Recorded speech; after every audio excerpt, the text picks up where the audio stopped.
Olá pessoal, nesse vídeo eu vou abordar sobre a forma como nós devemos elaborar um TCC.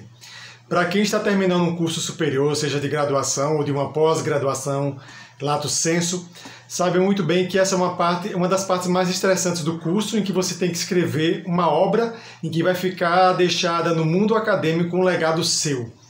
Portanto, não é qualquer trabalho, é uma coisa que tem que ser escrita, que vai remeter tanto a você quanto à faculdade ou à universidade que você estiver inscrito. Lembrando também que é exigido TCC para alguns cursos técnicos e também alguns cursos da área de tecnólogos. Portanto, nesse vídeo eu vou abordar uma perspectiva mais geral a respeito de como é a elaboração do TCC, para quem está meio perdido, para quem não sabe, de uma forma bem direta e objetiva. Portanto, eu recomendo que vocês acompanhem esse conteúdo e assistam até o final.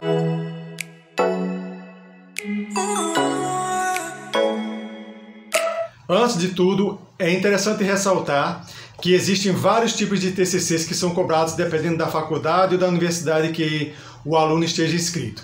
TCC, para quem não está acostumado com essa sigla, é o trabalho de conclusão de curso. Nesse trabalho que é escrito, geralmente as faculdades exigem que o aluno escreva ou um artigo, ou uma monografia, ou um estudo de caso, e no caso de um mestrado, é uma dissertação, e de um doutorado, uma tese. Nesse vídeo especificamente eu vou abordar sobre os TCCs que são mais cobrados nos cursos de graduação e nas pós-graduação lato sensu. Depois que o professor estabelecer qual tipo do TCC a ser escrito, a próxima informação relevante que tem que ser passada aos alunos é sobre qual a norma que será utilizada para proceder com a escrita do trabalho.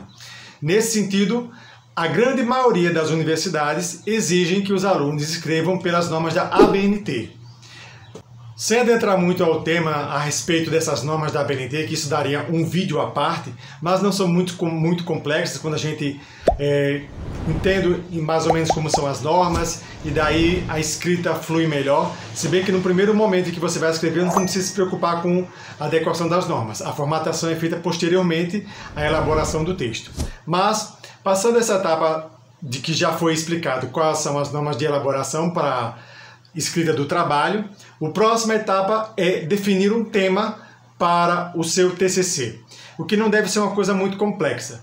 Porém, é necessário estabelecer um ditame primordial para que você escolha um tema que seja pertinente e coerente para a escrita do seu trabalho, que não pode ser qualquer tema. Esse tema precisa, primordialmente de tudo, ter fontes bibliográficas que lhe permitam escrever sobre o assunto que você escolheu. Essas fontes bibliográficas, elas podem ser de origem acadêmica, produzidas nos recintos acadêmicos, mas também advindas das pesquisas e dos estudos antropológicos, sociológicos, políticos, socioculturais, jurídicos, não importa.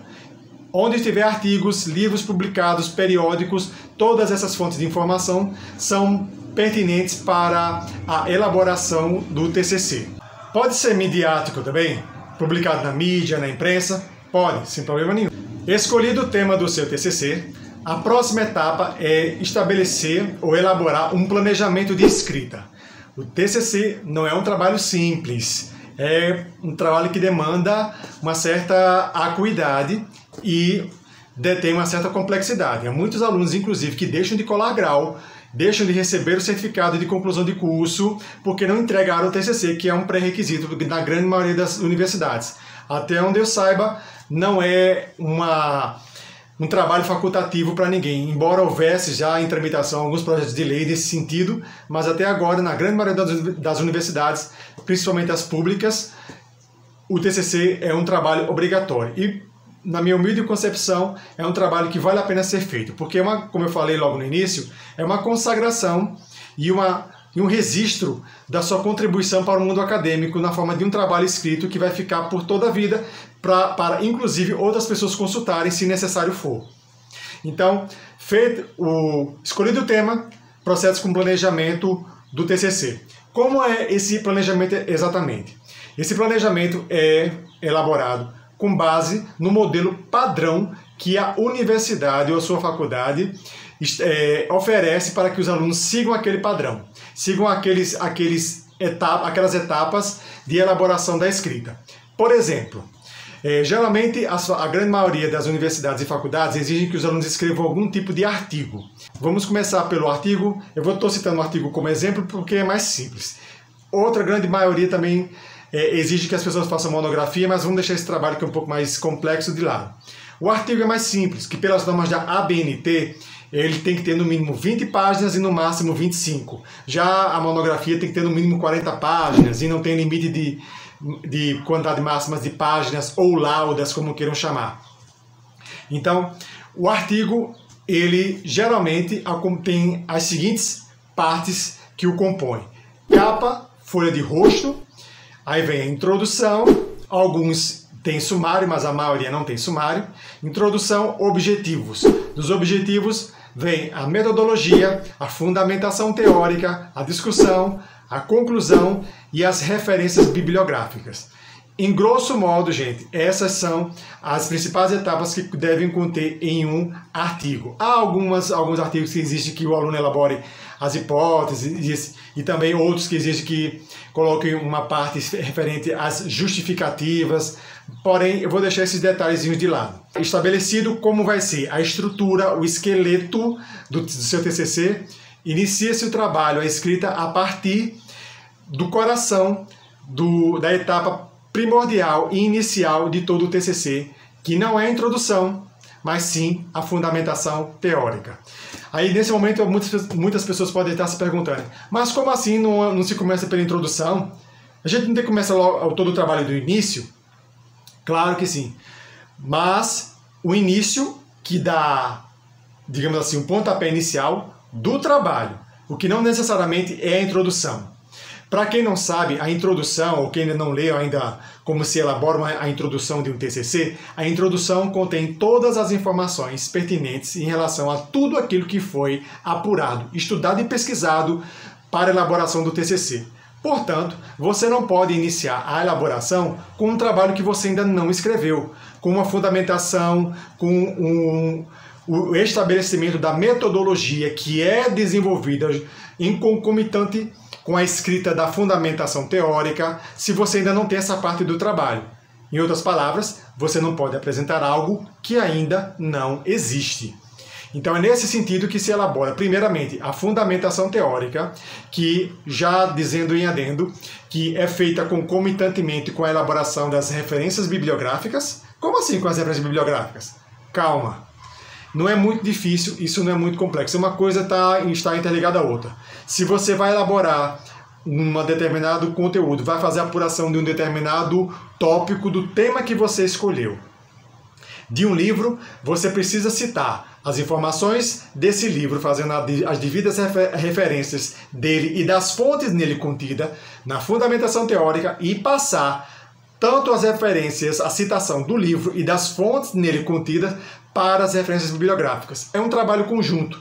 Tudo é feito num corpo textual só que escrito em, digamos assim, seções distintas. Como eu falei logo no início, por vezes você pode necessitar de uma assessoria acadêmica para que você tenha uma maior celeridade, principalmente para as pessoas que trabalham, estudam ou têm outras várias atribuições. A assessoria acadêmica é recomendável também para os alunos que precisam fazer uma prova de qualificação para poder exercer sua profissão logo após o término de conclusão do curso, como é o caso clássico dos estudantes de Direito, que precisam se submeter ao exame de ordem. Também tem os alunos de Contabilidade, que têm um exame de proficiência, e também, agora recentemente, estão estabelecendo para que os estudantes de Medicina também façam uma prova para obter o registro do CRM. Não sei se esse último caso dos estudantes de Medicina é uma prova obrigatória. A prova dos estudantes de Direito e de Contabilidade é obrigatória, certo? Mas o de Medicina eu só ouvi falar, não tenho certeza ainda se é obrigatório para todos os alunos e se isso já é uma lei que obriga os alunos a fazer essa prova para poder obter o registro no CRM. Porém, qualquer pessoa que, por exemplo, esteja terminando o curso de graduação, mas já na perspectiva de fazer concurso público, ou já tiver sido aprovado em algum concurso público, tiver nas outras etapas do concurso e tal, a pessoa não vai ter tempo de elaborar um TCC. Então, nesse contexto, a assessoria acadêmica vem para ajudar os alunos a ter mais celeridade no processo de elaboração e despender menos tempo com esse trabalho. Tranquilo, gente? Então, eu vou deixar a indicação de uma assessoria acadêmica aqui para vocês. Quem tiver interesse, entre em contato. E qualquer dúvida que tiverem tido em relação ao processo de elaboração do TCC, porque tudo que eu falei aqui são informações que eu estou passando a grosso modo, de forma bem superficial, a outros detalhes, outras minudências que, caso vocês queiram, e comenta aqui, deixa aqui embaixo nos comentários as suas sugestões de tópicos, eu posso vir a trazer aqui e trazer mais informações para vocês, tá ok? Obrigado pela atenção de vocês que chegaram até aqui me assistindo. Espero que de alguma maneira esse conteúdo tenha sido útil para todos vocês. Um grande abraço e até o próximo vídeo. Tchau!